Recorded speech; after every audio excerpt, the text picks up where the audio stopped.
The medical bay of the research station Aurora's promise was supposed to be sterile, clinical, safe.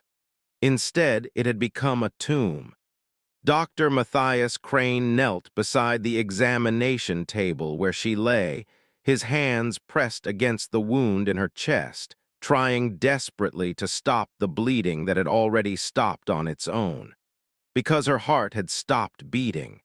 Princess Seraphine of House Valdris, first daughter of the ascendant throne. The most powerful psychic in 3 generations, reduced to cooling flesh on a metal table because of a malfunction in experimental equipment that should never have failed. "Come on," Matthias whispered, his voice breaking. "Come on, Sira, don't you dare die on me." They'd been research partners for 6 months.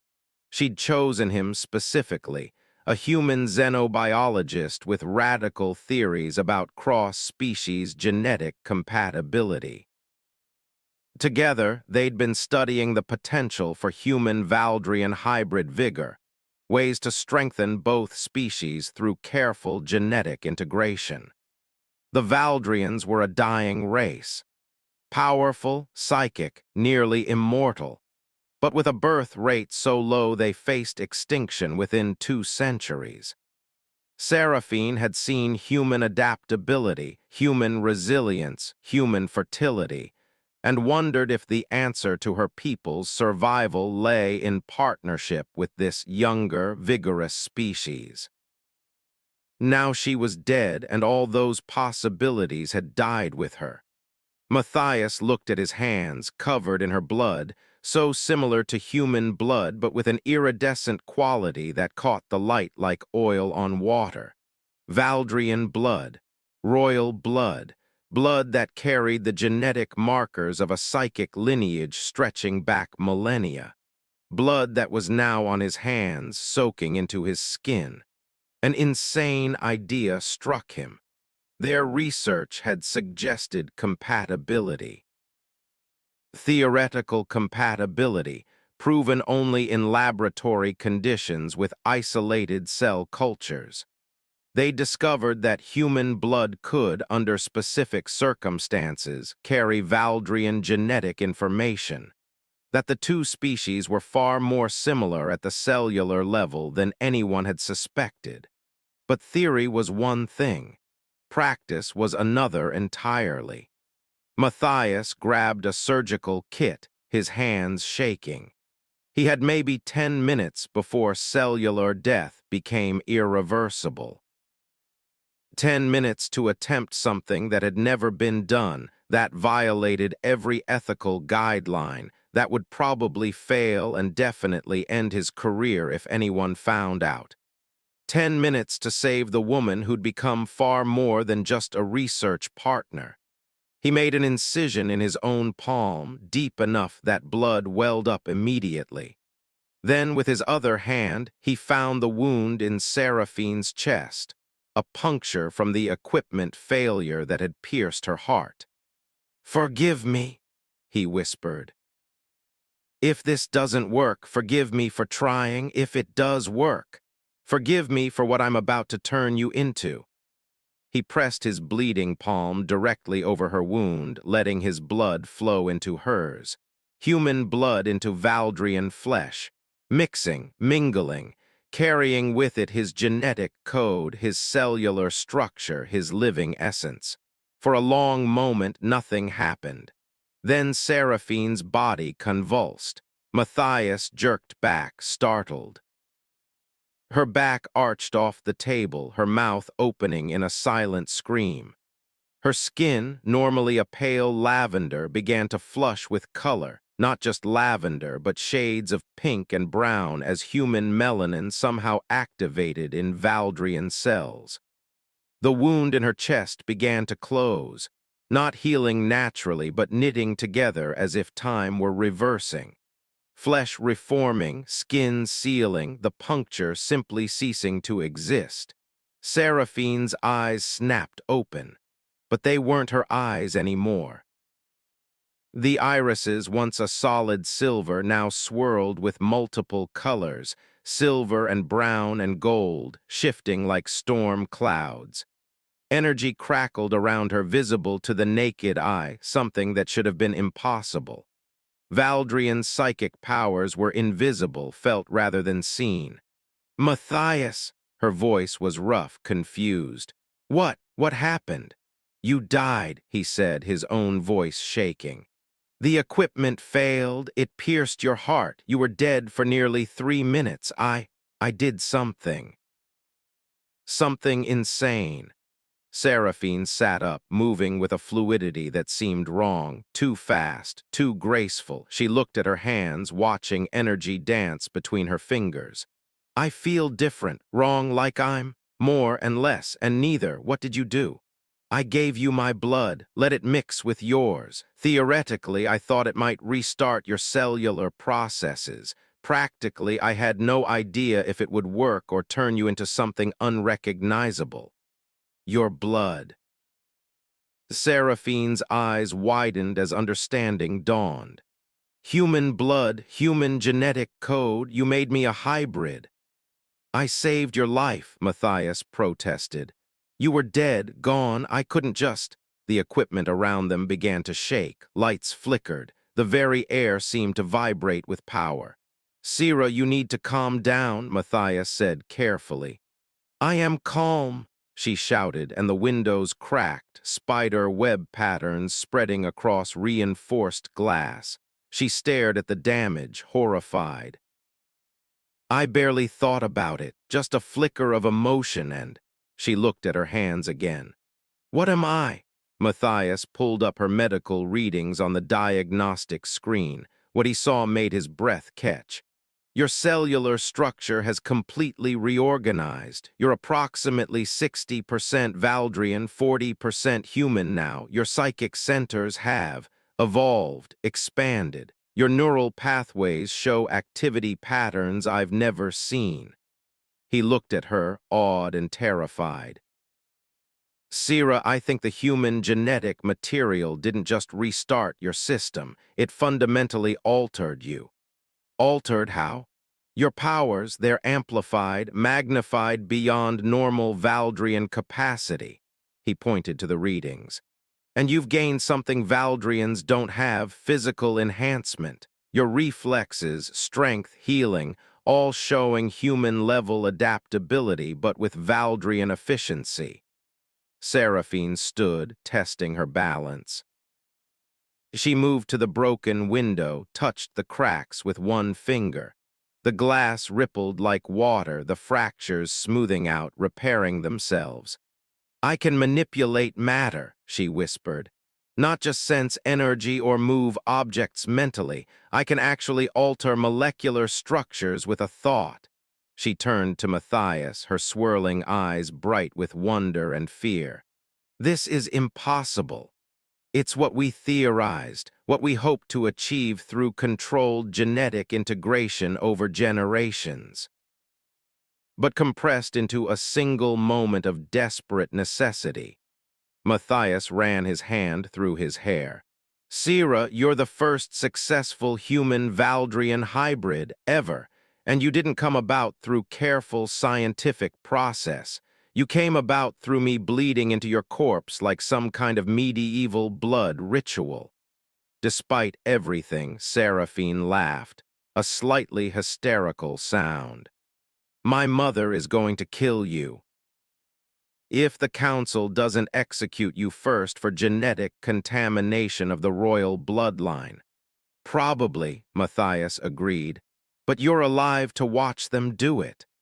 Seraphine crossed the distance between them in a blur of motion, faster than any Valdrian should move. She stopped inches from him, studying his face with those strange new eyes. I can feel you, she said softly. Your heartbeat, your neural activity, your emotions, you're terrified but also fascinated, guilty but also proud. You think you've created a monster, but you also think you've created a miracle. Can all Valdrians read emotions this clearly? No, this is new, this is. She placed her hand on his chest, right over his heart. I can feel your blood still in my veins, integrated into my cellular structure. You're part of me now, Matthias, literally. Genetically, I carry your DNA in every cell of my body.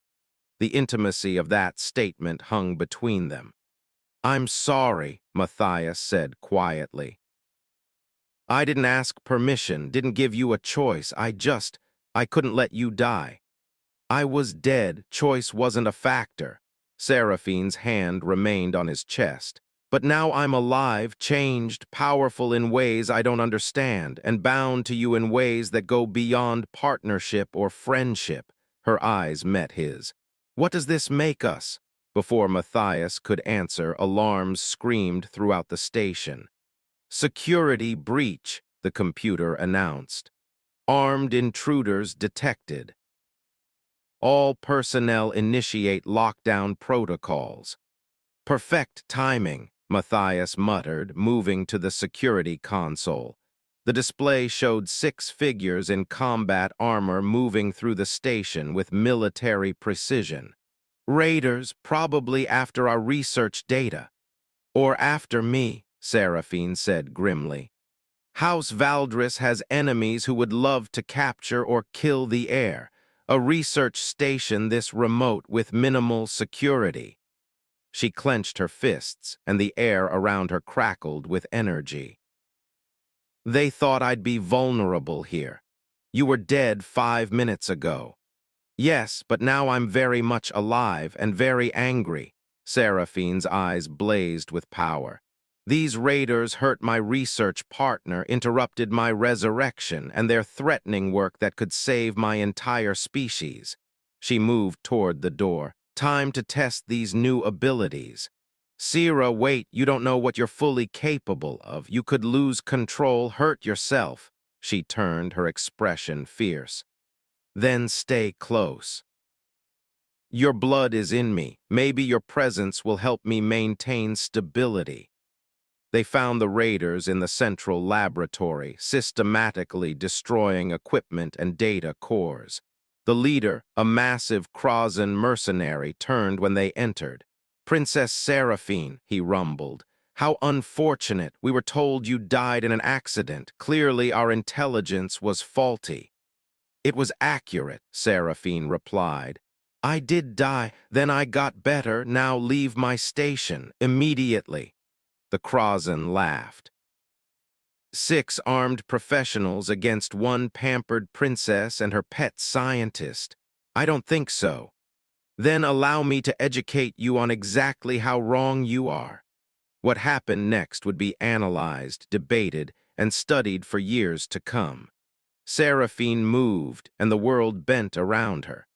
One raider's weapon simply fell apart, molecular bonds dissolving at her thought.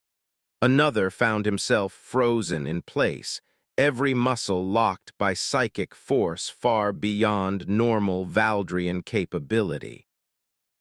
A third was thrown across the room without Seraphine even looking at him, telekinetic power so strong the air itself seemed to compress. The Krausen leader fired his weapon. The plasma bolt stopped mid-flight, hanging suspended in the air.